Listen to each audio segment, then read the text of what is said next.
harbalanib bilav sanamma meni jeganingni bilmay sana iloji bo'lsa shu to'xtatib dialog eshitaman. Men o'zimni xo'rlatib qo'yadigan anoyilardan emasman. Men shu bugunoq prosentimni, qarzimni olmasdan ketmayman. Paysha qilman. Shuni tasavvur qiling, terlab turibsiz-ku. Shuni otgan paytingiz qipig'i shuniga bo'yinga yopishadi. ayniqsa arpaniki, arpani somoni. Ana o'sha aynan o'sha paytda padarigalarni somonini o'qiyman derdi. Assalomu alaykum qadrli yurtdoshlar. Mana bugun biz Jizzaxdan gapiramiz yangi sonini boshladik. Bugungi mehmonimiz vizitaga Sarvar aka. Assalomu alaykum Sarvar aka. Va alaykum assalom. Va alaykum assalom. Assalomu alaykum hurmatli bizni tomosha qilayotganlar. Assalomu alaykum. Jizzaxdan gapiramiz. Bugun aynan Jizzaxdan gapiramiz. Birinchi Sarvar akadan boshlaylik. Sarvar aka, siz bu yo'nalishingiz, san'atga kirib kelishingiz qanday bo'ldi? Meni yo'nalishim aktyor. Qisman so'z desak bo'ladi. Men birinchi Jizzax san'at kollejida o'qiganman. Unga san'at madaniyat institutida musiqal teatr aktyorligi yo'nalishini tamomlab, hozirgi kunda Jizzax viloyat musiqal drama teatrida qariyb 16 yildan beri ish faoliyatini yuritaman. Xalq teatrida Aktyorlik sohasida. Bolalikdan boshlasak, yuzaga bolaligingiz qayerda o'tgan? San'atga kirib kelishingiz yo'li. Endi men bolaligimdan bundan oldingi podkastlarda ham aytganman, shu 90-yillarda biz uchun eng mashhur san'atkorlar Sherali Jo'rayev, rahmatli, Bobomurod Hamdamov, Ortiq Otajonov, Kamoliddin Rahimov, keyingi Olmaxon Hayitova, undan keyingi avlod vakillari, masalan deylik, mana Ahror Usmonov, Abdurauf Olimov, Qodir Mirashurov, qo'shiq bor. Tarahu maylabon, ey mehribonim, nega kelmassan? Ki yetti chiqqaley, hajringda jonim, nega kelmassan? Bu Tojikistondan. Hozir ham hayotli bir ko'rishib qolamiz. Xo'sh, Abdurauf Olimov o'tib ketdilar, ular ham tojikistonlik. Bu turfagullar ayting muhabbat bog'idanmi? Yana qo'shiq yoki haligi To'ra Sulaymonni she'ri bilan aytgan qo'shiqlari bor haligi. Chaman ichida bir gul bir yon, chaman bir yon. Mana shu qo'shiqlarni aytdik. Mana shu qo'shiqlar bilan katta bo'lganmiz. Keyin Rustam G'oyipov, yana undan keyin avlod vakillari, Yulduz Usmonova, Og'injon Madaliyev sevib qoldim bir go'zalni kimligini aytmayman degan qo'shiqlar bo'lardi. Mana shu qo'shiqlar. Mahmud Nomozov, Saratonda soyaboning bo'layin, toqqa ochsang ko'k nurvoning bo'layin. Shu qo'shiqlarni eshitib katta bo'lganmizda va qo'shiqchilikka muhabbatim kuchli bo'lgan. 1998-yilda qo'ymaganman uydagilarning tumanimiz markazidagi musiqa G'alnoroli markazidagi musiqa maktabiga o'qishga berishgan, hijja chalganman. Keyin rubob chaldim. U yerni bitirib 2002-yilda bitirib Toshkent madaniyat kollejini an'anaviy ijrochilik, ya'ni o'sha an'anaviy xonandalik yo'nalishi bo'yicha o'qidimda. Institutga kira olmadim 1-2 yil. Bo'yim kichkina edi, mahoratim yetishmagandir. Endi bo'y bastiga tashqi ko'rishga qarashadi-da. Keyin 3-yil kirganman, 2007-yil O'zbekiston davlat san'at instituti, hozirgi san'at va madaniyat institutini san'atshunoslik fakultetida sahna va ekran dramaturgiyasi yo'nalishi bo'yicha o'qishni 2011-yil bitirdim. Va bu dramaturgiyani ham bekorga o'qimadim. Osmon qani deb nomlangan to'liq metrajli film ssenariysini yozganman. Film bo'ldi, endi unaqa muvaffaqiyatli bo'lmadi, lekin bir xususiy studiya film qilgan, qo'ldan kelgancha. O'zbekiston Respublikasi kinematografiya agentligi tomonidan suratga olingan Muqimiy hujjatli filmini hammualliflikda rejissyor bilan birgalikda ssenariysini yozganmiz va Ertaga maktab deb nomlangan qisqa metrajli ssenariy, film ssenariysi film bo'lgan. Aynan kinematografiya agentligi tomonidan suratga olingan. Dramaturgiyada ham qilgan ishlarim shu. Endi qo'shiqchilikda savodim bor, musiqa savodim. Hozir ham rubob, soz yoki boshqa uchinchi torli asboblarni chalaman. O'ta professional darajada bo'lmasa ham. Qo'shiqchilik bo'yicha o'sha maqomlarni, o'sha shash maqomni 100% o'rganmaganmiz. Endi bitta kollejdan boshdan oxirigacha o'rganish qiyin. Uni sizga to'g'risini aytaman, zo'r o'qib o'rmaganman. Lekin shu maqom qo'shiqlari va maqom yo'lidagi qo'shiqlarni o'rgatishgan ustozlarimiz, endi ayrimlari esimda qolgan, lekin juda ko'p qo'shiqlar esimda qolmagan. Lekin qo'ldan kelgancha o'rganganmiz. Xullas, musiqadan xabarim bor. Shunaqa qilib katta bo'ldik. Mana endi bu yoqni endi o'zinglar bilasizlar. Sarvar aka, bolaligingiz, maktab davlari. Bolalik maktab davr, men onam bir aktyorga juda ko'p o'zi hayotdagi xarakterimni o'xshatishardi. Joylar jannatda bo'lsin. O'zbekiston xalq artisti Obid Yunusov. Ana to'ylar muborakdagi har narsa esdan chiqib ketib qolaveradi-ku. Meni o'zi hayotda ham mana Bekzod biladi. Hozir bu podkastga ham shoshib keldim. Hamma nazar uyda ham bugun ishlar bor edi. Kechagi ishlar hammasini men joy-joyga qo'ymoqchi bo'laman, qovun tushirib qo'yaveraman o'g'il bolaga. O'shanda ayam bolam ana to'ylar muborak kinosida odam o'zi sanaydi yerda. Keyin bolalik maktabda yaxshi o'qigan. Hech qayerda maktabda ham, kollejda ham, institutda ham bemalol aytaman, yaxshi o'qiganman. Bir xillar adabiyotdan yo tarixdan yo matematikadan zo'r o'qigan bo'lsa, men deyarli bitta jismoniy tarbiyadan boshqa hamma fandan yaxshi o'qidim. Yugurishni yomon ko'raman hozirgi kunda ham. Mana Bekzod guvoh o'tgan yili ozroq trenajyorni zalga borib zo'r narsa ekan. Qarasam bekodagi yalqovligim tutib oldi shekilli. Bora edi. O'shanda maktabda bizni bolaligimizni mandan katta, mandan bir 3-4 yosh kichkina uka singillar, akalar, bizdan katta akalar bolaligimizni gapirib bersak, kimlar uchundir ertak bo'lib qoladi-da. Endi biz ham 40 ga kirdik. Balki hali yosh bo'ladirmiz, lekin baribir bu 40 yil ham kichkina yil emas. Ayniqsa 90-yillarni esla qanaqa o'sha bir shimim bo'lardi-da. Shimim bo'lardi, rahmi kelardi menga. Shimda odamga rahmi kelgan hali xayolingizga keltiradi. 1-sinfdaman qora shim olib kelib berdi uydagilar. Endi shunda kiysam uzun ekanda, oyog'im bo'lsa, oyog'imdan ancha uzun. Endi o'sha paytda onam uni kesib tashlab qaytarib tikib bersa bo'ladi-ku. Men tashqariga bir o'ynab kelganimcha, shimni kiyib ko'rsam, menga loyiqda. 1-sinf tugadi. Endi avgust yaqinlashyapti, yangi shim olish kerak. 2-sinfga. 2-sinfga. Endi hammani orzusi yozi bilan somon tashiymiz, mol boqamiz, dalada paxta chopib qilamiz va hokazo. Keyin ikkinchi shimni olishimiz kerak-ku. Keyin onam aytdi, "Buyursangiz shim olib bermasakchi" dedi. Nega dedi? "O'tgan yil shiming bor" dedi. Aytdim, "Kichkina bo'lib qolgan-ku" desam, "Kiyib ko'rgin" dedi. Shuni kiyib ko'rsam, haqiqatan loyiq. "Bo'ldi, oq ko'ylak olib bersangiz bo'ldi" dedi. Keyin 3-sinfga o'tdikmi? 3-sinfga o'tgandan keyin qo'shnim aytdi, 3-sinfga boryapsan bolam dedi. "Ha, qayerdan bildingiz" dedi. Tasavvur qiling, men bilmaganman, onam boyagi shimni ichkariga qayirgan ekanda, tikkan ekan. Har yili bitta-bittadan qo'yib yuboradi. 3-sinfga borganda endi chiziq aslida bunday bo'lish kerak-ku. Ko'ndalangi 3-chiziqda qayerdan bildingiz desam, qo'shni aytdi, "Ko'ndalang chiziq bu 3 ta bo'libdi" dedi. Shunaqa bo'lardi. Juda qiyin bo'lgan. Endi o'sha Moskvadan uzilganmiz. Mustaqillik e'lon qilingan 91-yil, biz 93-yil maktabga borganmiz. 90-yil men G'allaronda o'qiganman. Sarvar bilan 2007-yil Jizzax shahrida tanishganmiz. Endi juda qiyinchilik bo'lardi lekin shu kirzovoy etiklarni eski o'sha yamab, mahs kalishlarni akam topib keladilar bir joylardan ish qilib uyimizni o'zimizni ombordan yoki molxonani qayerlardan topib kelardilar. Uni yamab nima qiladilar akam, katta akam. O'shani kiyardik.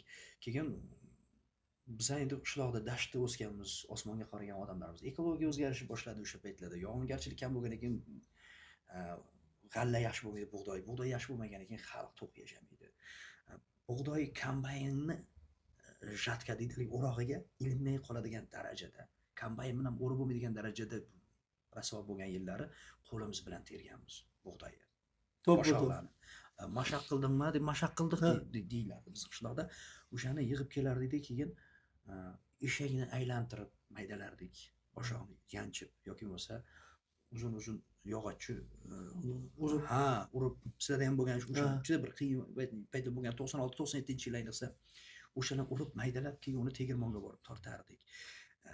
Ishonasizlarmi, shu bitta ro'zg'orga bir 5 kilo bug'doy, 6 kilo bug'doy topish juda bayram edi. Shaharda masalandagi talon bilan nonga navbatda turib qiynalgan bo'lsa, qishloqda shunaqa bo'lganda. Lekin bitta narsa ota-onamiz tadbirkor bo'lganda, o'sha paytda Tadbirkor bo'lgan, shu yo'lini topishganda. bizni xafa qilmaganda. Maktabga borishimiz kerakmi?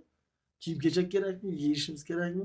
Haligi onam bitta ko'ylakga futbolka olib kelsa, manga olib kelsa 4 ta aka ukamiz-ku. Sarvarga deb beriladigan bo'lsa, ukalarim xafa bo'lib qoladi. Xo'sh, kichkina ukam Sanjar ukamga mana kiyib ko'rchi derdi futbolka. Kiyib ko'radi. Katta ekan menga derdi. Unda kattasiga sen kiyib ko'r derdi.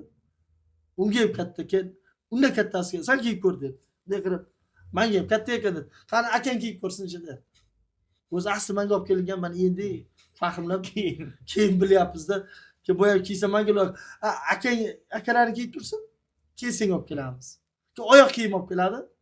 Kenjak olib kelinganmi? Sendan boshlaydi. Mendan boshlaydi. Ya sig'madi desam ki menda kiygiz unda kenja kiyadi. Mana qarang, hozir misol uchun aynan Begzodga yo aynan Sarvarga deyilsa, Ko'ngli o'ksiydi-da bolalar, ha. Mana bu shoir, aktyor, qiziqchi. Men aktyor, qiziqchiman. Ota-onamiz o'sha paytdagi ko'rgan qiyinchilikni biz hali undan birini ko'rganmiz. Yo'q, biz ko'rmadik. Biz endi to'q zamonga to'g'ri kelib qoldik. Bizni ulg'aygan yoshimiz va kasbimiz orqasidan ham unaqa qiyinchiliklar yo'q deyarli, chunki ishlaymiz, mehnat qilamiz. Lekin bolalarimiz boyagiday tadbir qilib bera olmaymiz-da biz. Bolalarimizga shunaqa tadbir juda, masalan deylik, mana onam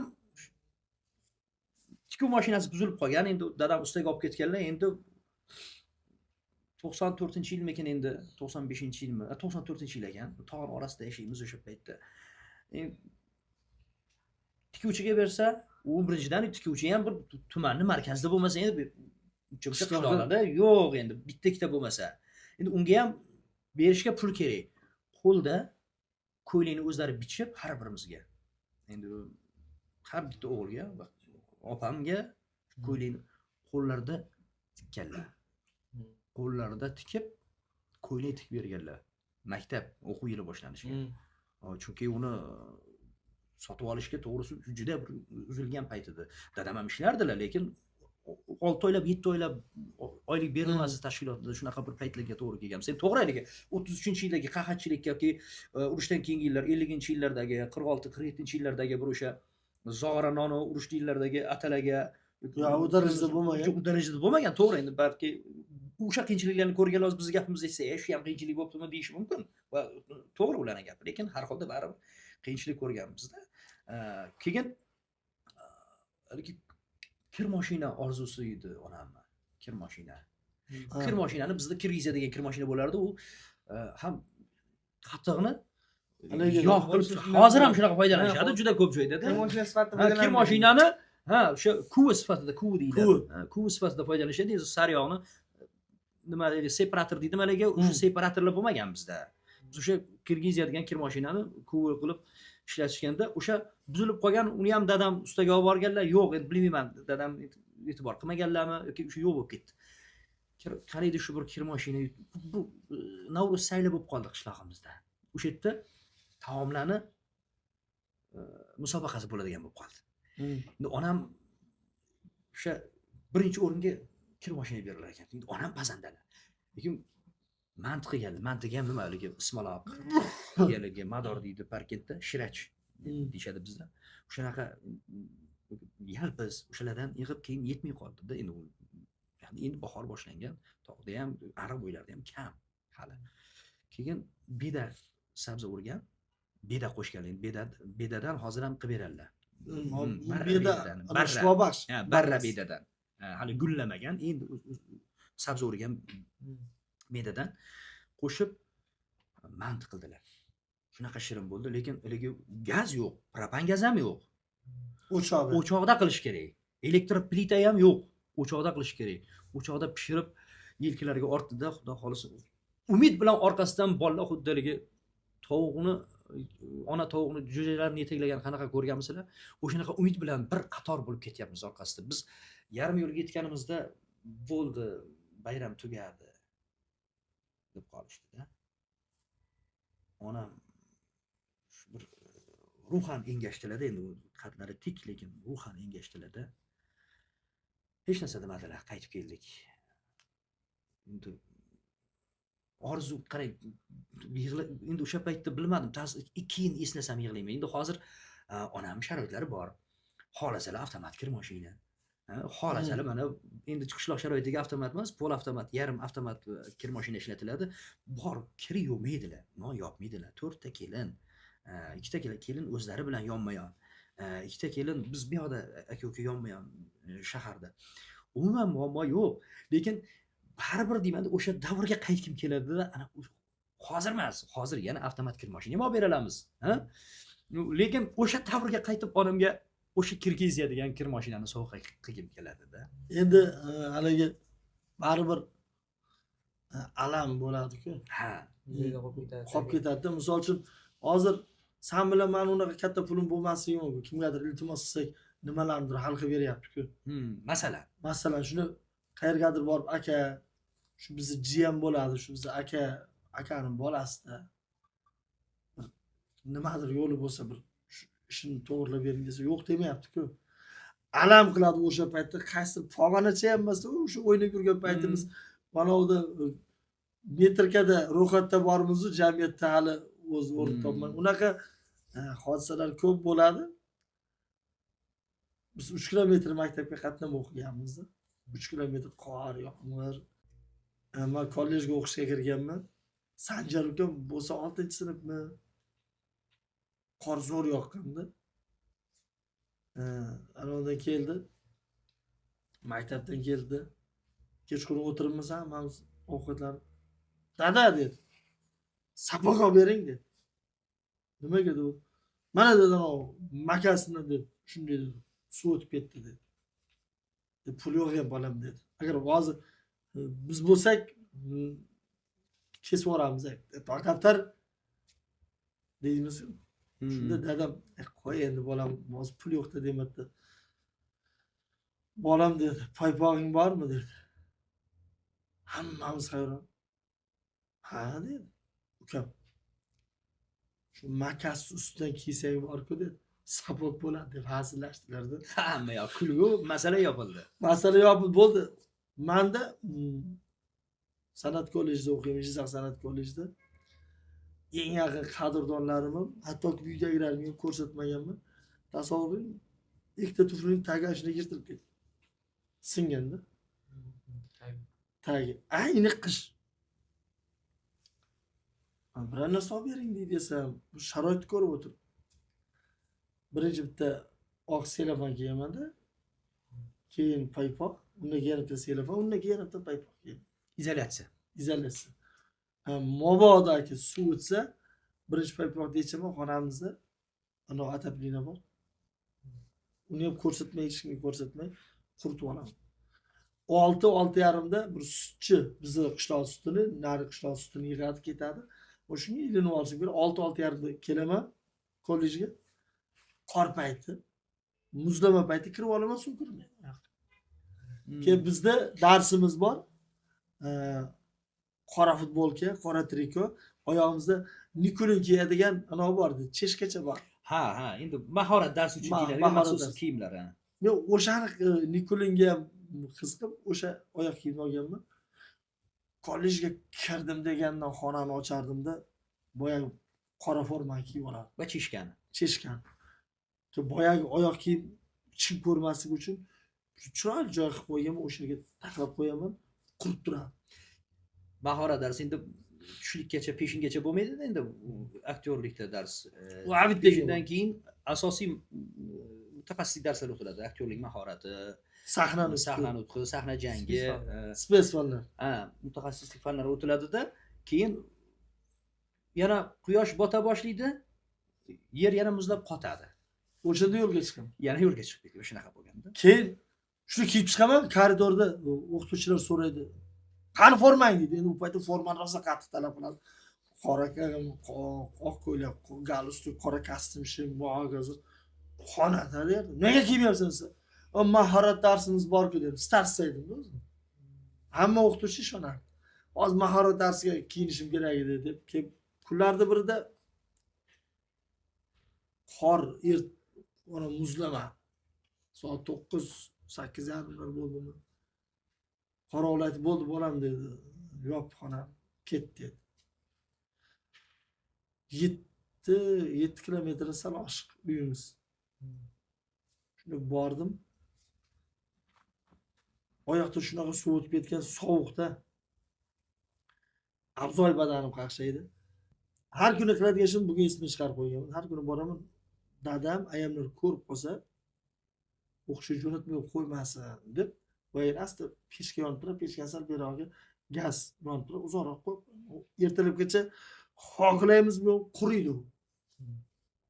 Shu kun charchab kelganman, oyoq kiyim shuni yechganman, ayvonga kirib uxlaganman.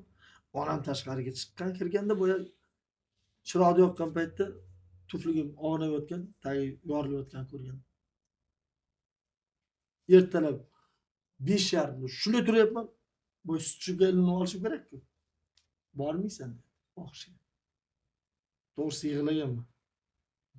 O'qishdan 1 soat, 1 kun, 2 kun qolish yoqda tursin. Men maktabda shunda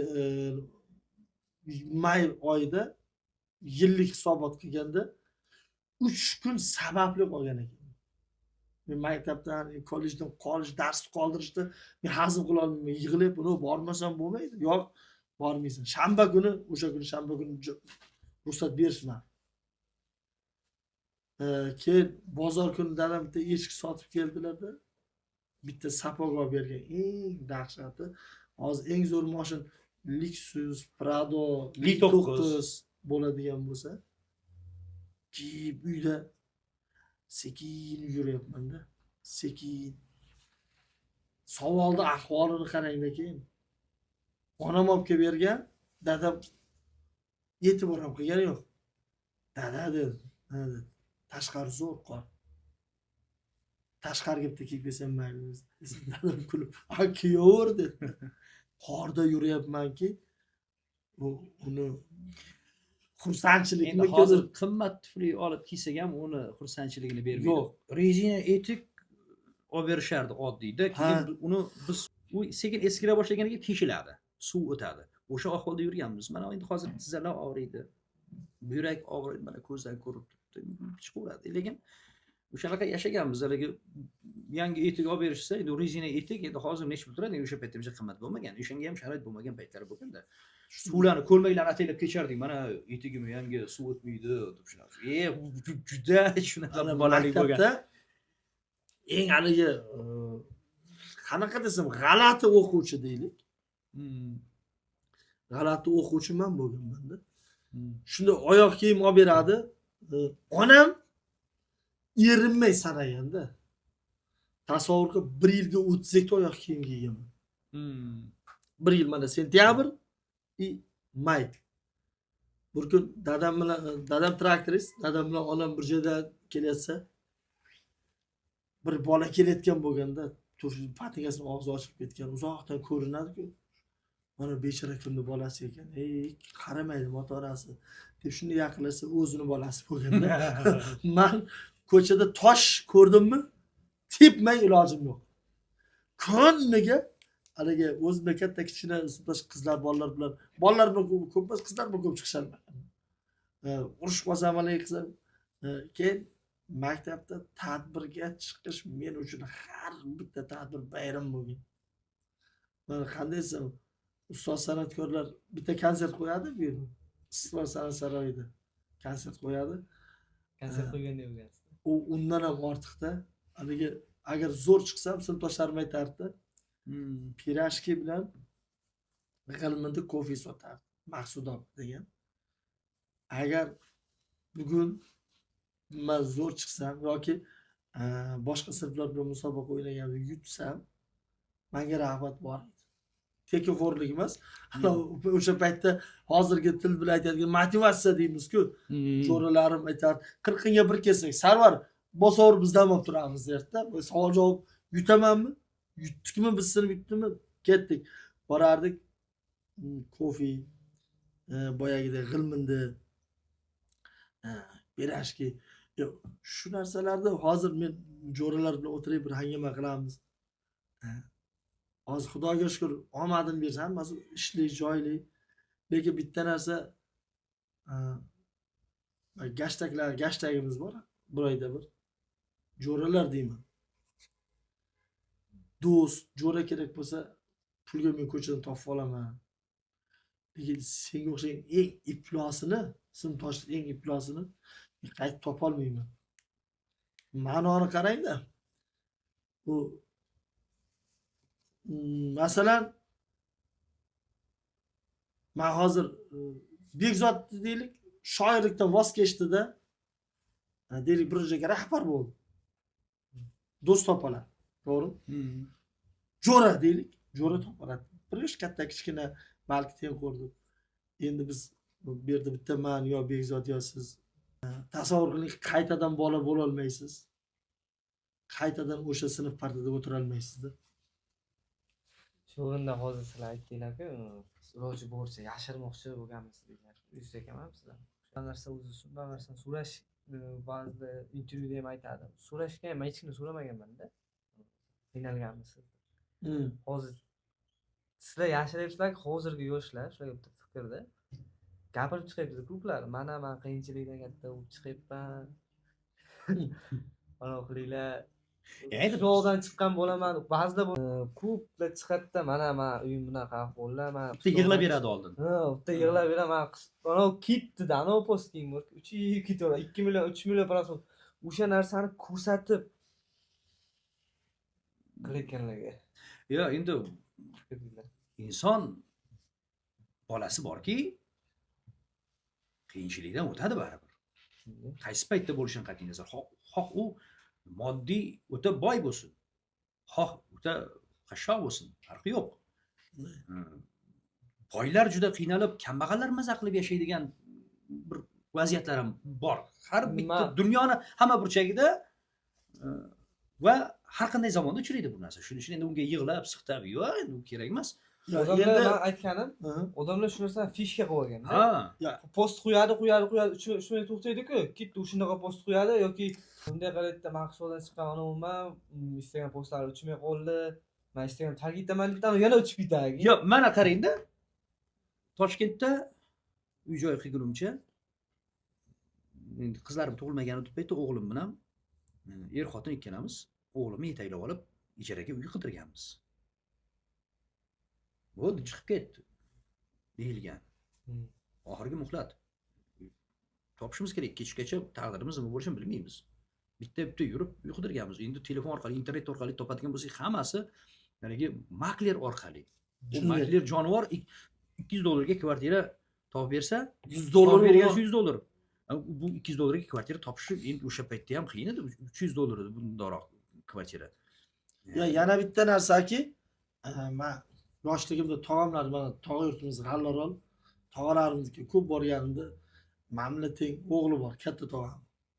Keyin katta kishinalar borgandan men o'z qishloqda katta bo'lganman.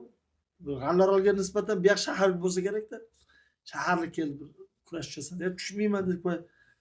Ba'zida yomon yiqilganmiz, kattalardan yiqilganmiz. U keyin qo'ni-qo'shni bolalar bilan urushtirgan. Yig'laganimizda bitta gap aytganda, yigit yig'lagani o'lgani degan. Masalan, hozir men ba'zi bir narsalarni ayta olmayman. Agar aytsam, butun O'zbekiston yig'laydi. Yig'latishimiz kerak endi. Agar yig'latish kerak bo'lsa, yo endi ana qanday tushundir, men qiyinchilik ko'rganman. Men shunday odamlarni, tengqurlarni ko'rganman. Bolalikda vaqt qiyinchilik ko'rmagan. Ba'zi bir paytda joy deb aytay, joy kerak bo'lsa, o'sha kollejda o'qib yurgan paytimizda ham, shu bolalik paytlarimizda ham mana Bekzodni tengqurlarda ham bo'lgan, meni ham tengqur oyog'ini uchi bilan bo'lgan. Xudo borki, Hozir u qiyinchilik ko'ryapti. Ko'p bunaqa holatlar ko'p hozir hayotimizda ko'p Hozir o'tiramiz. kecha man bittasi postiga shunaqa qo'ygan ekan. Uyini olyapti-da. Bu yerda man keyinga yozdim. Mandan kichkinam kattami? Aka dedim, siz hozir nimani olib chiqyapsiz dedi. Keyin mandan kichkinaligi bilinib turibdi. Siz nimani olib chiqyapsiz? Hozir bu sizni uyingiz emas, bu darangizdan uyi. Sizga darang sharoit yaratib berolmayotganini siz internetga olib chiqib darangizni g'ururni yerga o'rayapsiz deb yozib yubordim. Adashib yozibman dedim man ham. 20 ta negativ kelganda, o'sha kommentga atvet kelganda. Mana Keyin men atvetlarga ham yozib chiqdim. Qiyinchilikni hamma ko'radi. mana hozir g'urur ushlab turadi. mana real voqeani aytay, o'zimni hayotimda bo'lgan. O'sha bir kuni endi tez ko'chdik. Kunduz ishda bo'laman. Kechasi ko'chishimizga to'g'ri kelib qoladi. 3 marta ham, 4 marta ham, necha marta ko'chgan bo'lsak. Ko'ch-ko'ronimizni ko'tarib boshqa kvartiraga ko'chamiz, ijara uyga. Bir kuni endi ko'chdik, ertalab turib to'yga ketishim kerak. Samarqandgami, adashmasam o'zimiz Jizzaxgami kelishim kerak edi-da. Ertalab kiyimlarim kiyib, hali narsalarimiz, lashutlarimiz uyilib yotibdi uy ichida.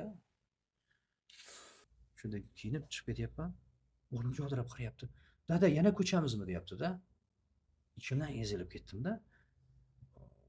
Bu paytda ta'sir qilmadi. Keyin chiqib ketdim, yo'lda kelyapman. Xo'rligim kelyapti-da. Endi 1,5 ga kirayotgan bolani shunaqa qiynab qo'yganimiz. Tushunyapsizmi? Endi bu bitta meni hayotimda bu aslida yig'laydigan narsa emas. Hozir mana shu o'zimiz Jizzaximizda ham, Toshkentda ham, Samarqandda ham, Buxoro, Farg'onada ham, Termizda, Qarshida ham shunaqa uy-joy ijaraga uy topish uchun yoki uy olish uchun qanaqa qiynalib yurganlar bor hozir. Ular ham hammasi chiqib olib dardan dasron qilayotgani yo'q. Bu endi insonni bosib o'tadigan bir haligi bosqichlari. sabr deydi-da. Biz to'g'risini aytay, oxir paytda sabr bilan shukurni unutib qo'ydik.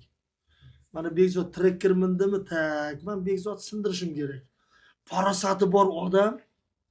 Xo'p, trekkerni bu naqdga oldi, qanchagadir. Men boraman-da, bunikida qimmat nima mashin bor? Kia bor. Haval bor. Boshqa mashin bor, to'g'ri? Bunikida qimmat. Boramanda men nima qilaman? Kreditga olib kelaman. Azobini o'zim tortaman-ku. Men hozir bundan qimmat mashin mindim degani. Xo'p, 2 kun bu tabriklaydi. Siz kim tabriklaysiz? Ko'chada "Ya, moray bo'lsin" deydi. 3 marta aytdimi? Bir oyda yoqabaga xizmatga boramiz, qarindoshlarga boramiz. U mashin 3 oyda keyin eskiradimi? Oddiy holga aylanadi. Ha, u oddiy hol. Hazam palachi, bunday uzoqda qarab palachi mashinada kelyapti ekan deb qo'yib bo'ldi. O'sha nomer. Endi bitta savol. Azobi kimga? Mengami? Pulini kim to'laydi? Men to'layman. Haligi sabr, shukur degan onam mana viloyat hokimi tog'amiz bo'lgan. Ismini aytmay qo'yay. Men o'sha paytda bolaman. 4 ta aka-ukani, onam, endi dadam traktorist. Onam aytar, qarashaylik derdi. Bu yil dadangga 2 tonna bug'doy bersa, misol yoki 3 tonna bug'doy bersa, biz chopiq qilib yana 1,5 tonna olsak, bu yog'ini sotib sizlarga kiyim qilamiz, qishi bilan buni yeb sotib qiynalmaymiz deb. Bizni mehnatga o'rgatganda. Bir yilda 36 gektar chopiq chopganmiz. Mahalladoshlar bizga aytganda, biz qarang, ertaga 4,5 da dalaga boramiz. 8 da qaytib kelamiz-da.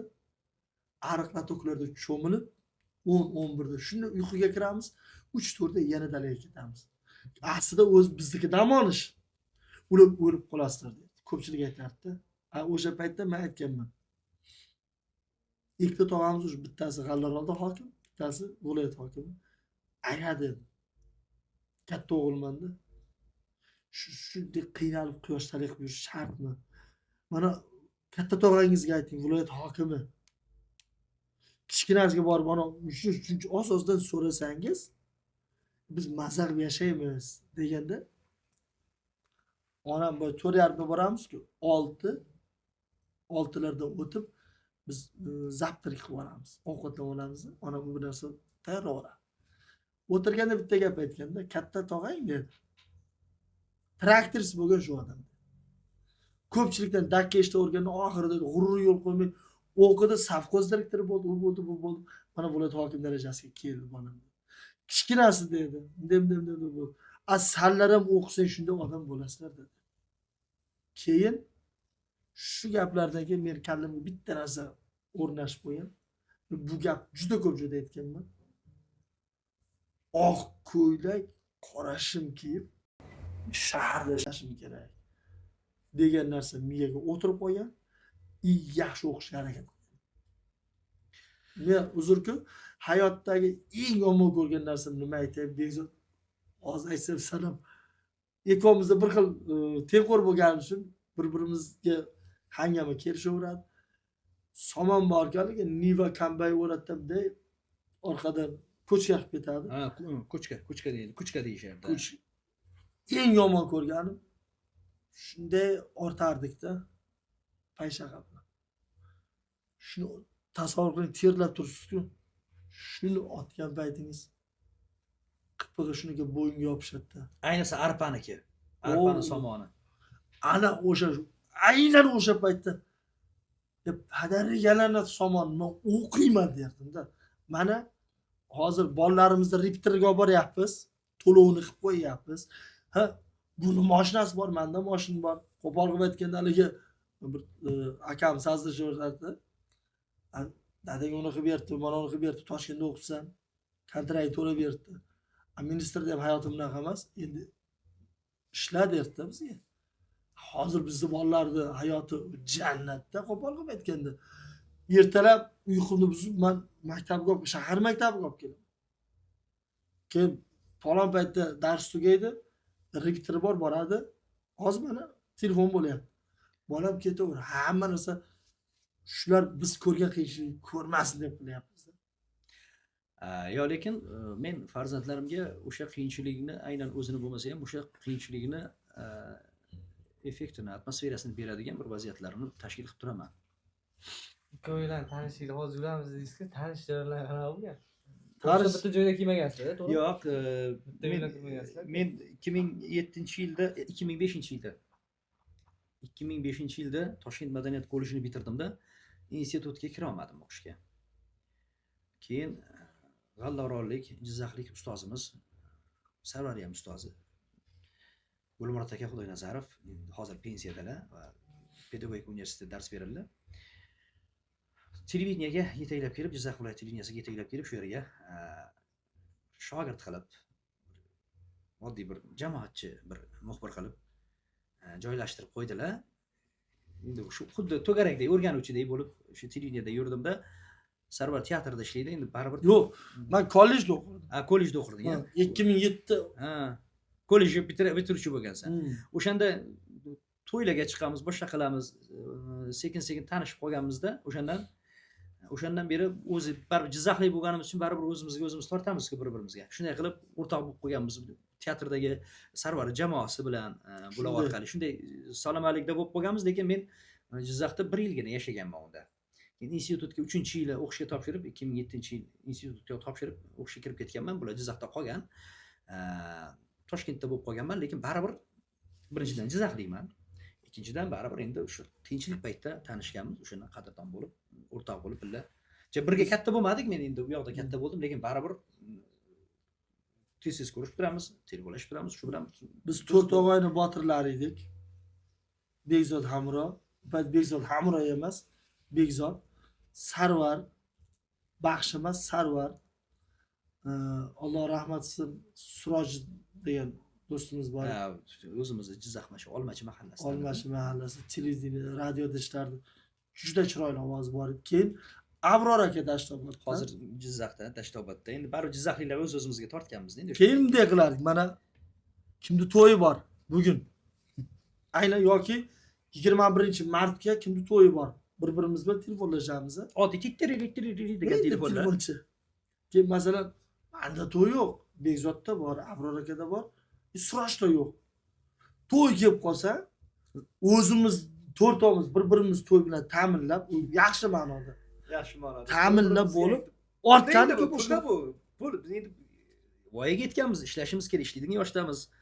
Nima ish bo'lsa qilib ketaveramiz, to'yga ham chiqib ketaveramiz. Shunaqa bir-birimizni qo'llab-quvvatlaymiz. Ya'ni eng kuchli ovqatlangan ujinimiz deylik, qo'pol ko'cha tilida ujinimizni aytib beraymi, nima bo'lgan?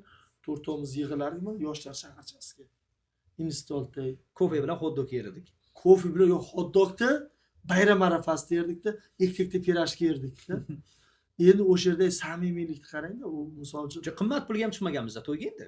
30 ming so'mga borardik. 25 ming so'm. 25-30 ming, 50 ming u katta unda Katta. Katta. 20 ming bersa ham biz endi o'sha yerda eng zo'r buni hangamani ochgan 4 tamiz mana shu stolda oltda biz kelajakdagi hayot haqida ko'p gaplashardik. Biz bu yerga qornimiz to'ydirish yoki zo'r ovqatlanish uchun emas. Bitta kofe u rahmi kelardi, sovumas edi u. Sovib qolmaganda to'rtamiz o'tirib, keyin surashda maskuch bo'lardi. Qolganimizda mashina yo'q. Bu paytda peshkom hamma Abror akani Dashtobodga tashlab kelardik. Keyin Abror akaga iloji boricha biz ko'p to'latmasdik. Bilsang, u kishi yo'l kirib ketardi. Uzoqqa ketardi. Yo'l kirib ketasiz derdik-da. Bekzodni mikrorayonga tashardim, mani Navoiy kalg'izni tashlab kelardi. Keyin o'zi qaytib olmasligiga ketadi, tasavvur qilyapsiz. Yurgan yo'lni. Shunaqa edik. Teatrda ishlayapsiz-ku. Teatr o'zi bizga nimaga kerak?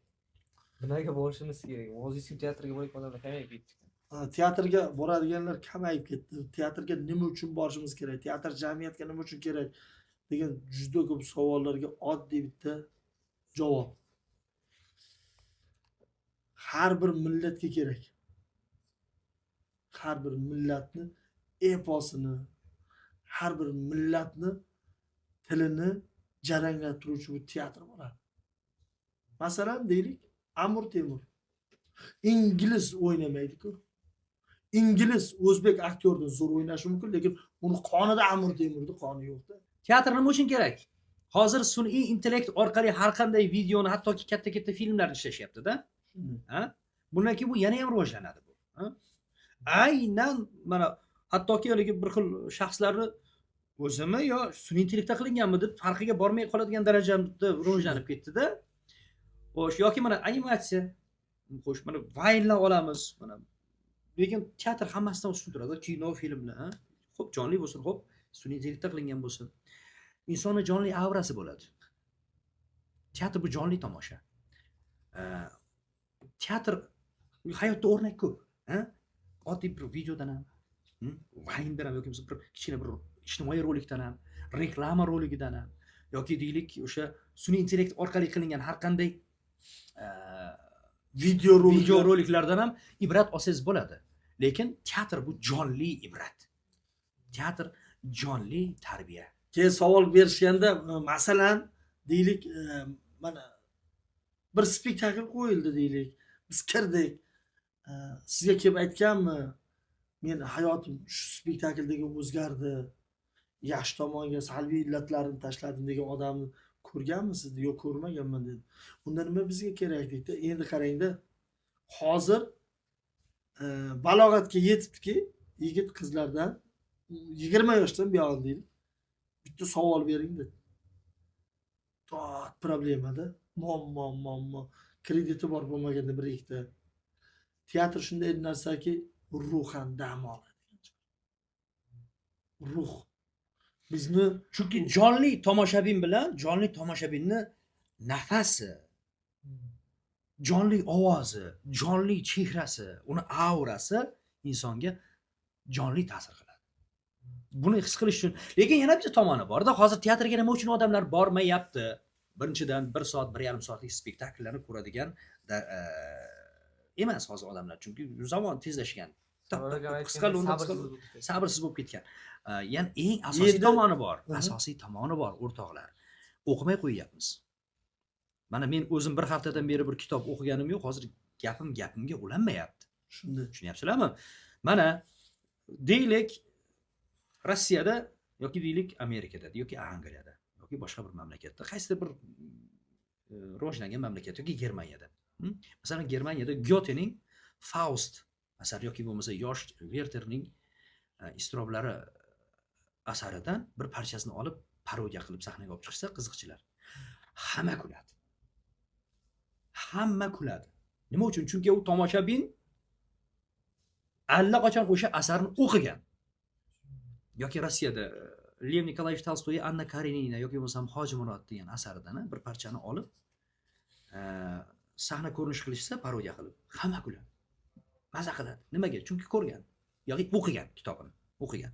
Bizda deylik Tog'ay Murodning Ot kishnagan oqshom asaridan bir parchasini olib parodiya qilaylik, olib chiqaylik, shundoq ziyoli auditoriyaga olib chiqaylik, mayli. Institutda o'qimaganlarni qo'ying. Ziyoli auditoriyaga olib chiqaylik. Parodiya qilib. Hech kim kulmaydi. Nimaga? O'qimaganda. Chunki kitobni o'qimaganda.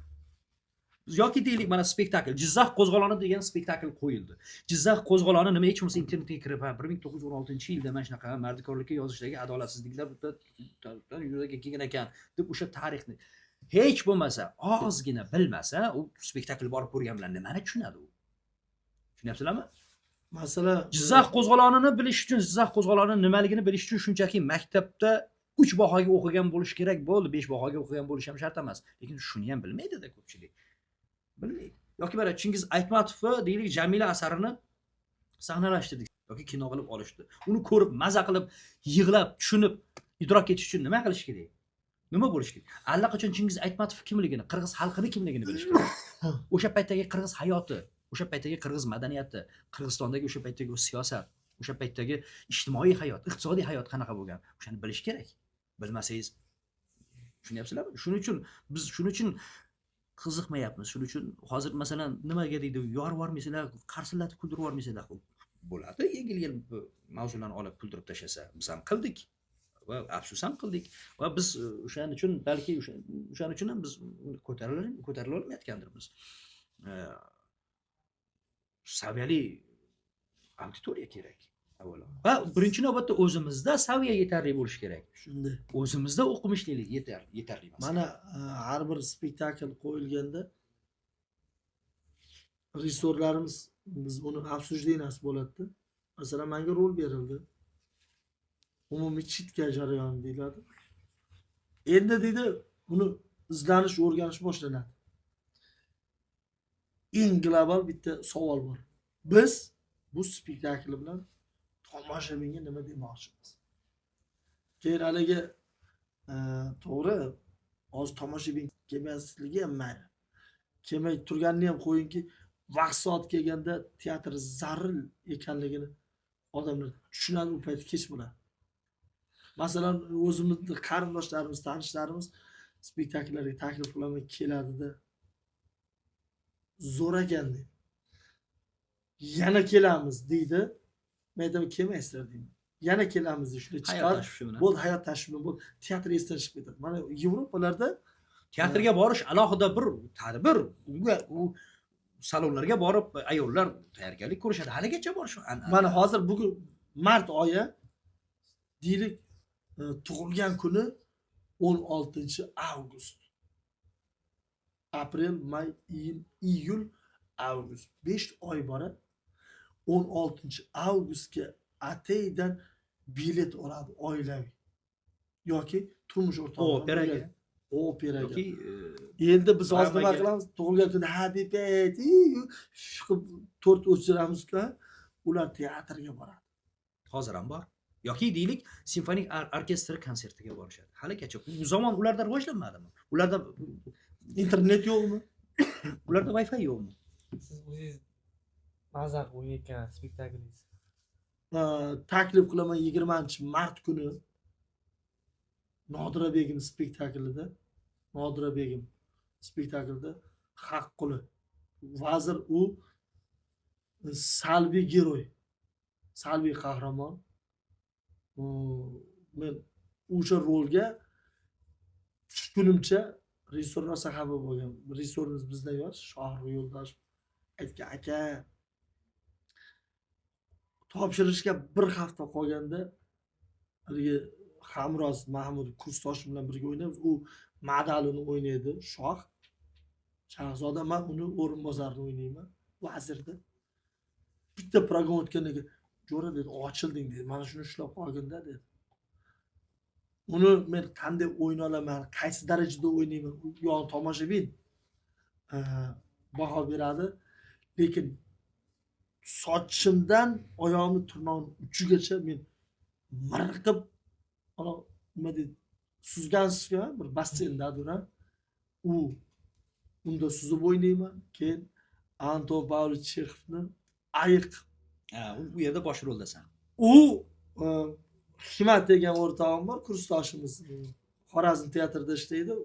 Telefon qilyapti o'rtoq deb, kulyapti-da. Jinnat, sen nima? Telefon kulyapsan desam, sen dedi hozir shunday dedi, boshqa narsa gapirmayman dedi. Telegramingga shunday kirsang bitta asar tashib. Tinchlikmisiz? O'qi dedi. 7 marta tasavvur qilyapsizmi? 7 marta o'qib chiqyapman o'tirib teatrda o'zida. Mazza qilib kulyapman bor. Ne telefon qildim, ha bu bilan nima demoqchisan desam, Anton Pavlovich Chexov dedi. Buni imенно san uchun yozgan ekan. Ayiq. Uni keyin sahnalashtirdik. Mirriq qilib o'ynayman.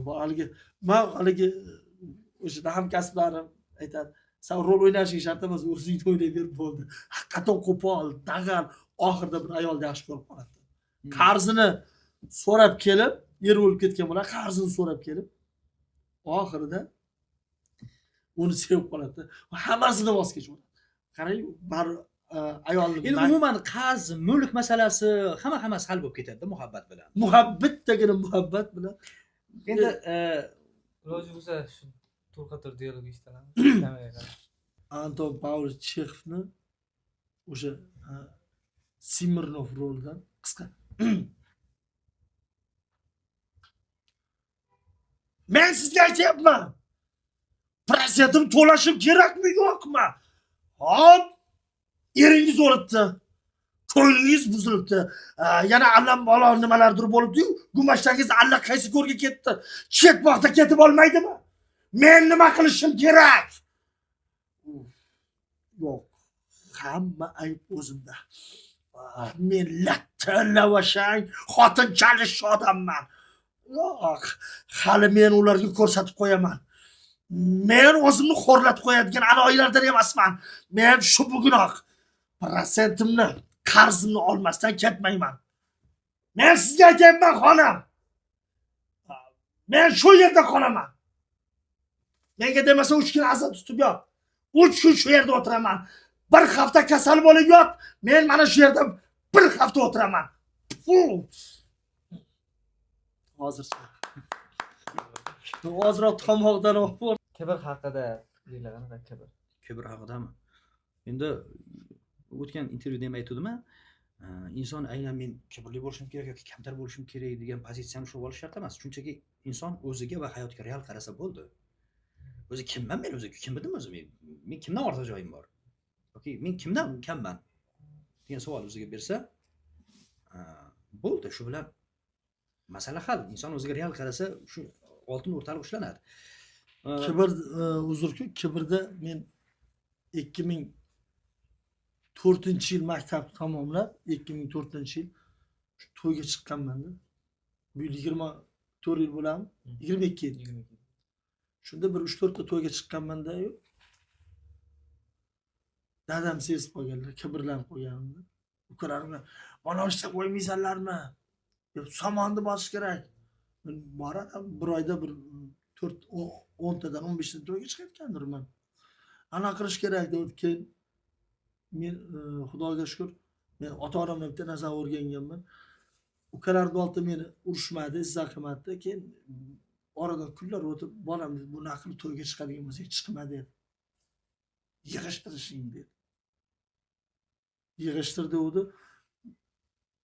O'zimda darrov yig'ishtirib olib, ukalarim bilan birga loy tepib, somon tashib, to'yim bo'lsa, abitdan keyin, tushdan keyin biroz uxlab olaman deb, bo'lmasa charchab qolaman deb, ukalarim bo'lib damni olavering derdi. Damni olib keyin boraman. Keyin kibr eng yomon joyini aytaman. Men bunoni qilganman-da. Bekzod, agar men bo'lmaganimda Bekzod bunaqa qila olmasdi-da. Yo bo'lmasa Bekzod Sarvarni men sudraganman. Ya hammasi yaratganda. Sababchi kimdir? Men bunoni qilganman. Hayotda men eng yomon ko'rgan narsa, u oilamda ham ko'p aytaman. Bekzod o'zini menga taqqoslashini o'zi bitta noto'g'ri. Buni fikri noto'g'riligi mana shu yerda. Mendek o'tirib olib Bekzodga o'zimni taqqoslashim u xato u. Endi misol uchun men 100 kilomanda, bu 80 kiloda. Vesimizda farqi bormi? Endi odam o'shanga yarasha o'ylash kerak. Men kiygan kiyimni Bekzodga kiydirib qo'ying. Eng qimmatini kiydiring, meni razmerimdagi kiyimga yarashmaydi bunga katta-ku. Ana o'shaning uchun kibrlanadigan, kibrda orqasida quvib yurgan ba'zi bir insonlarga men bitta gapni aytaman. U odam yutqizadi. Masalan, ekomiz jo'ramizmi, men hadeb kibrdan berib mana uni boshini ortaversam, asta yonimdan qochadi. Va topikka kelgan paytim qo'ng'iroq, bunga muhtoj bo'lgan paytimda qo'ng'iroq qilay, ko'tarmaydi. Hop, kim yutdi berdi? Endi mana bizni o'zimizda borda azizlar, dunyo kengda. Masalan, nimamizga kibr qilamiz? Nimamga kibr qilaman degan savol bo'lishi kerak-da odam o'ziga o'zi. Masalan, o'zbek tilidan boshqa tilni bilmayman. Xo'p, endi qozoq tilida yaxshi gaplashaman. Bu turk tili bu ham. Qirg'iz tilida gaplashaman, toki uncha-muncha qirg'iz hamyurtlarimiz to'ylarida qirg'iz tilida boshlovchilik ham qilganman, qozoq tilida ham. Yo'q, bu til bilish emas. Demak, men shunchaki turkiy tillarga mansub bo'lgan Qardosh tillar. Bo'ldi. Yo'q, men ko'p narsani bilmayman, ingliz tilini bilmasam. Rus tilini bilamiz endi, bu endi baribir o'sha davr bilan uni ham nafas bo'lgan. Ha, o'sgan muhitimiz bilan bog'liq. Bo'ldi, boshqa nimani bilaman masalan deydigan. Demak, lekin baribir bitta narsani o'ylash kerak. Biz qanchalik til bilish bilmasligimizda bas gap. O'zimni nimaga qodir emasligimni to'g'ri tahlil qila oldimmi? Bo'ldi, demak, kibr o'zidan o'zi yo'qoladi. Biz baliq uchun akvarium katta bir dunyo hisoblanadi-ku, ha? Ha? Bu dengizni ko'rmagan. Endi bizda ham shunaqalar bor-da, masalan, bir xil davralarga borib qolamiz, o'zini mahallasidan naryoqda hech kim tanimaydi. Lekin shunaqangi kibrdan beradiki, u bunaqalardan so'rashsa, axbat bir kimday bo'ldi.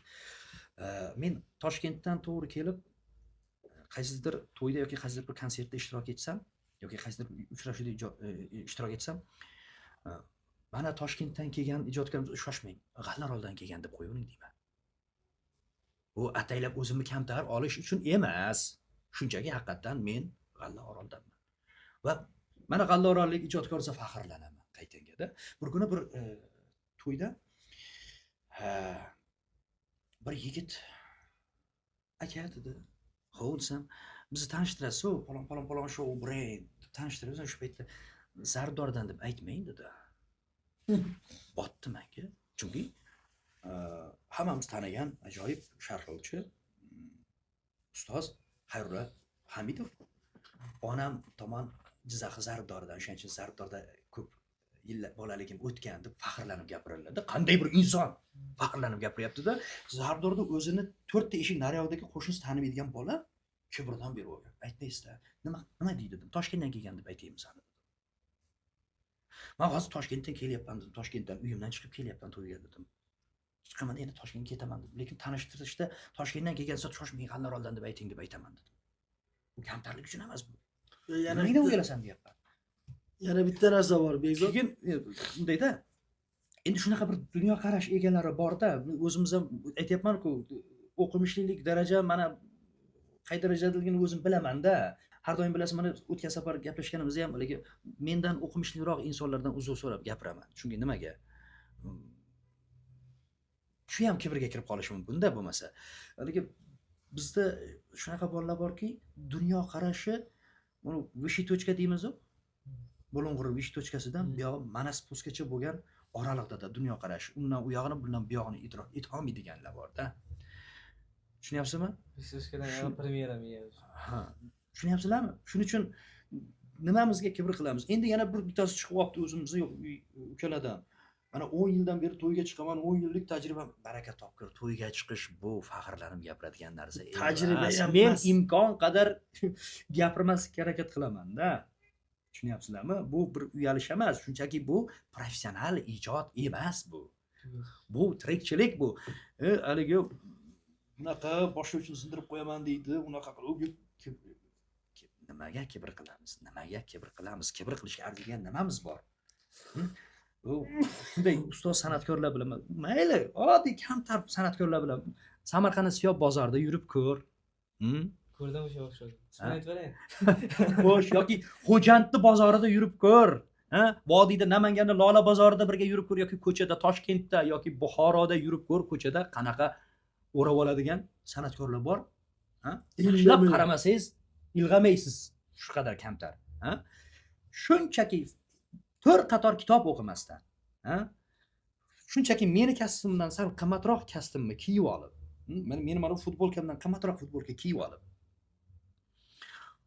kibr berish.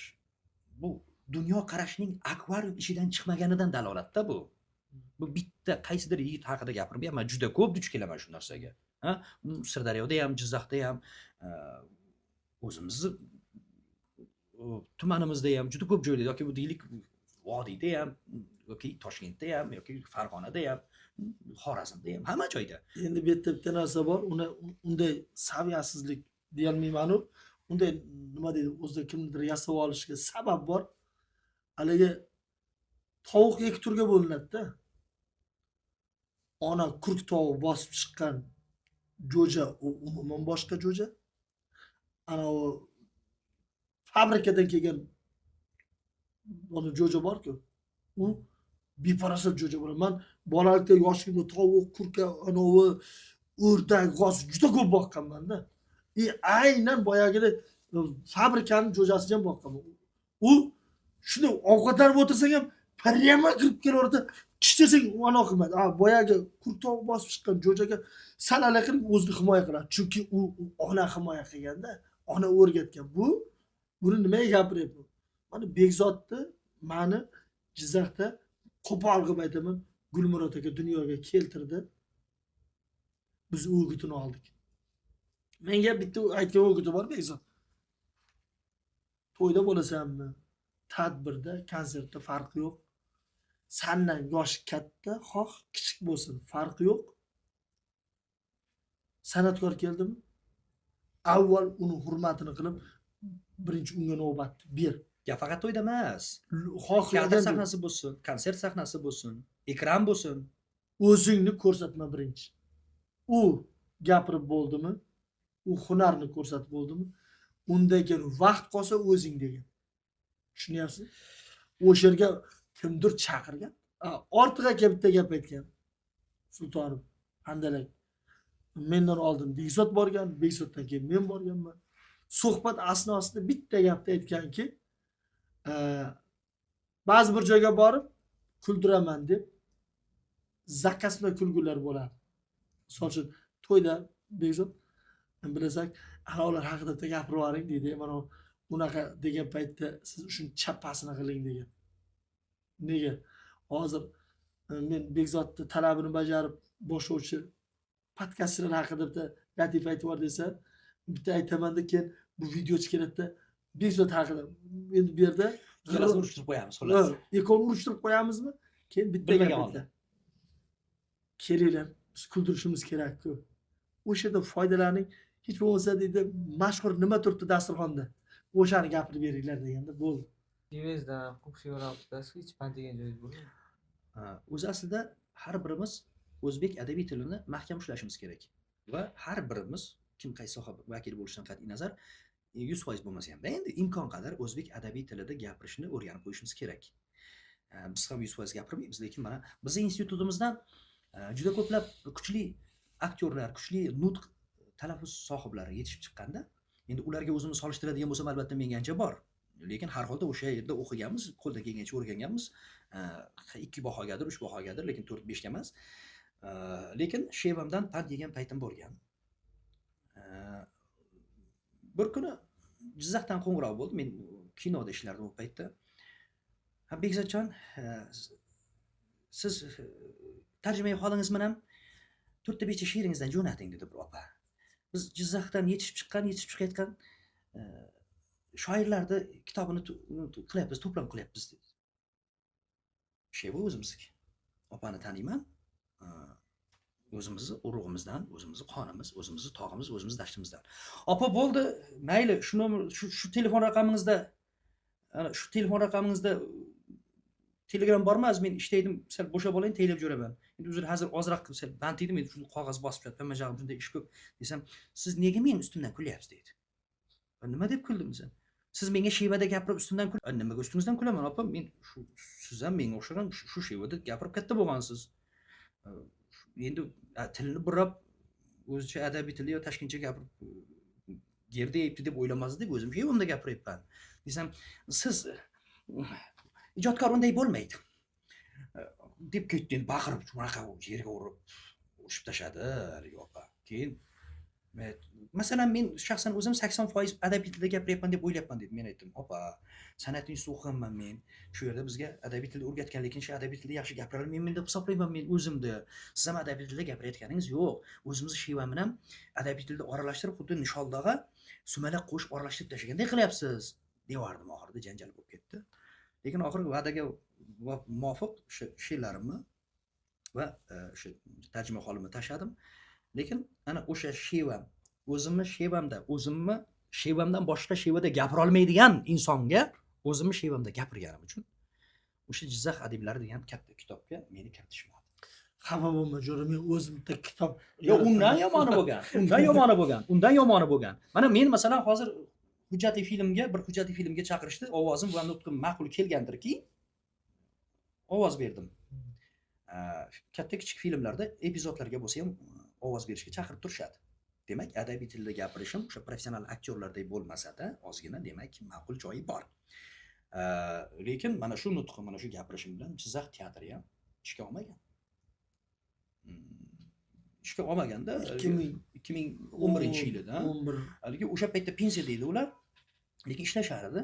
Hozir ham pensiyada, lekin ishlashadi. Hozir borsam, hozir ham aynan o'sha ustozlar ishga oldirishmaydi meni. Va o'g'lim yaqinda o'qishni bitirib kelsa, uni ham oldirmaydi. Ularning ishi shu teatrga mahkam joylashib olib, pensiyadan keyin ham qo'lida san'atkor degan diplomi bor mutaxassislarni teatrga imkon qadar sig'dirmaslik bilan shug'ullanishar ekan. Xullas kalom, olishmagan ishga. Va ularga rahmat aytaman.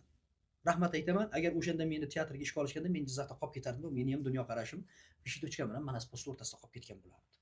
Haligi sheva deganda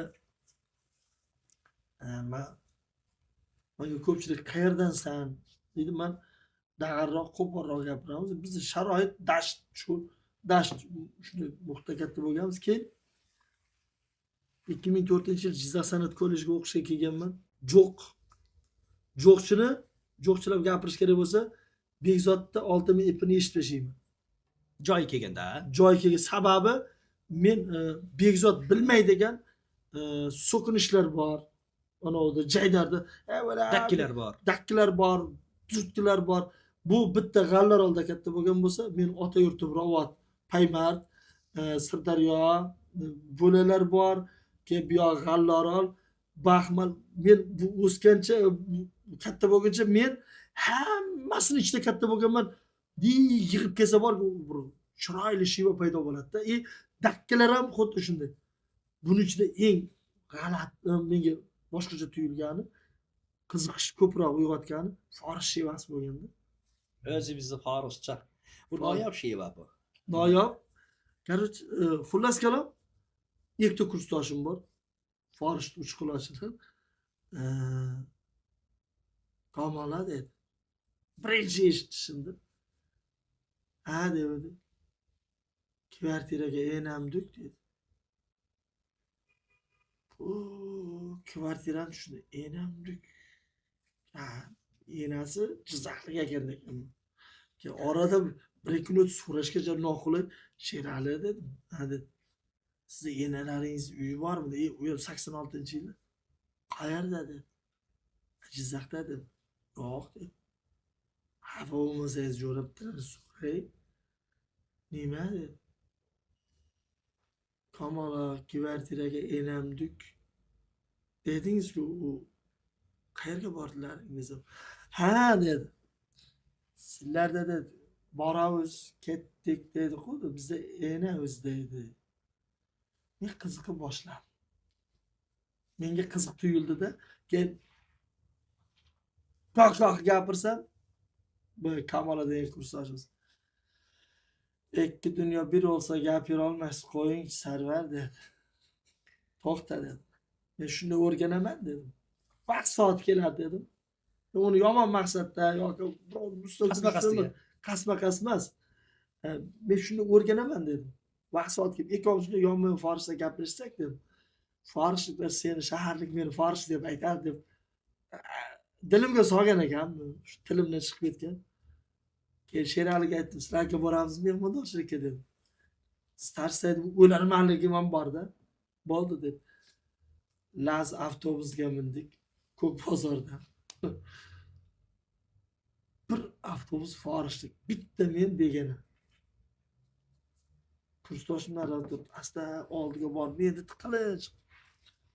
Ikkitasi tortishib qoldi. Agar oyog'im bosdim dedi. Agar dedi oyog'ingga botgan bo'lsa dedi, oyog'ingni yelkaga qo'yib o'tir dedi. Ikkovi tortishib ketdim. Sherali dedim, hozir urushib qoladi bular dedim. Urushmayapti Jo'ra dedi. Ikkisi gaplashyapti dedi. Men ana shunday 7 yil umrim o'tgan. Goh Uchqulochda, goh Xonbandi, goh Yotoq degan qishloq bor.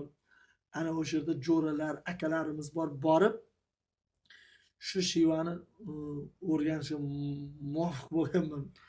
Bizga ko'pkarda ham ko'rishdi. Ko'pkari haqida fikringiz? Ko'pkari haqidami? Endi ko'pkari bu bilasizlarmi? Bilasizlarmi, harbiylarda urush va tinchlik davri degan narsa bor. Urush davrlarida qadimda har bir yigit muntazam ot minib turgan, qilich chopib turgan, kurash tushib turgan, jang qilib turgan, to'g'rimi? Lekin qanchadir ancha yillar, hattoki avlod almashib ketadigan darajadagi uzoq yillar mobaynida urush bo'lmagan yillar bo'lgan-ku. Mana hozir ham Xudoga shukr tinchlik. Shunaqa davrlarda yigitlar xom bo'lib qolmasin, xom avlod yetishib qolmasin, jismonan baquvvat, chayir, chaqqon, jangga har doim tayyor tursin, to'satdan jang bo'lib qolishi mumkin hayotda deb jangovar tayyorgarliklari joyida bo'lish uchun shunaqa mashg'ulotlar, kurash, kamondan o'q uzish, mana ayollarni o'zini o'yini bo'lgan o'sha paytda, o'sha davrlarda mana uloq nima uchun mana abjir, masalan men govdan bo'lganimda Bekzod kuchli. Bu mendan uloqni oldimi solim. Endi buni rag'batlantirish uchun, uni qiziqtirish uchun, rag'batlantirish uchun mukofotlar qo'yila boshlangan. Bu tarixiy versiyalardan bittasi. Aynan men gapirayotgan gap tarixiy haqiqat demoqchi emasman. Shunday qilib ko'pkari ham xuddi mana shunday paydo bo'lgan o'yinlardan biri. Ko'pkari haqida turli she'rlar bor-da, turli trendga chiqqan qo'shiqlar bor. Masalan, Hosil opa, birinchi bos qamchi bos qanaqa ketdi. Bundan keyin qancha xonandalar, shoirlar she'r yozishdi. Menda ham bor. Bitta eshitaylik. 8 qatorgina. Egilganga boshingni qulluq qilib, dimog'ini ko'targanga dimoq ko'tar. Bitta sarka, bitta gilam shox chiqarmas. Sen elingning ori uchun uloq ko'tar. Jigit bo'lsang, nomardlarga teskari bo'l. Yaxshilarning jog'asi bo'l, etagi bo'l. 92 bovli elning bek bolasi. O'zbek bo'lsang, ko'pkarining tentagi bo'l. Besot Hamroy 2019. Ajoyib. Endi bizga shu o'yinda siz yangi mualliflik qo'shiq chiqdi. Ancha bo'ldi. Kommentariyalar ko'p bo'lgan, hamma maqtagan shu qo'shig'ingizdan eshitib Jonli, ha? Jonli. Xo'p. Marhamat.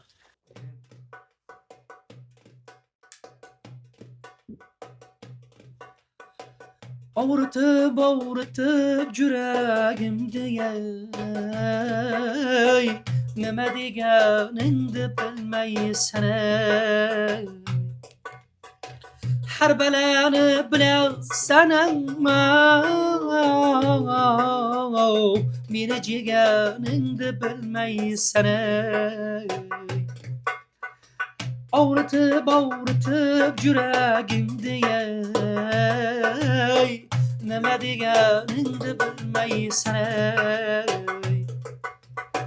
Har balani bilasan ammo meni jeganingni bilmaysan ey. Go'zallar ko'p dunyolarga teng, sho'xliqlari daryolarga teng. lek dunyoda menga faqat sen kerak ekaningni bilmaysan ey. Lek dunyoda menga faqat sen kerak ekaningni bilmaysan ey. Yomon joyim. Yojlatmay va ya kuldirmay, ya o'ltirib va ya o'ltirmay, hatto xotinimga bildirmay, meni jeganingni bilmaysan ey. Hatto xotinimga bildirmay, meni jeganingni bilmaysan ey. Avritib yuragimni ey, nima deganingni bilmaysan ey. Har balani bilasan ammo meni jeganingni bilmaysan ey. Nima deganingni bilmaysan ey. Voy, meni jeganingni bilmaysan ey.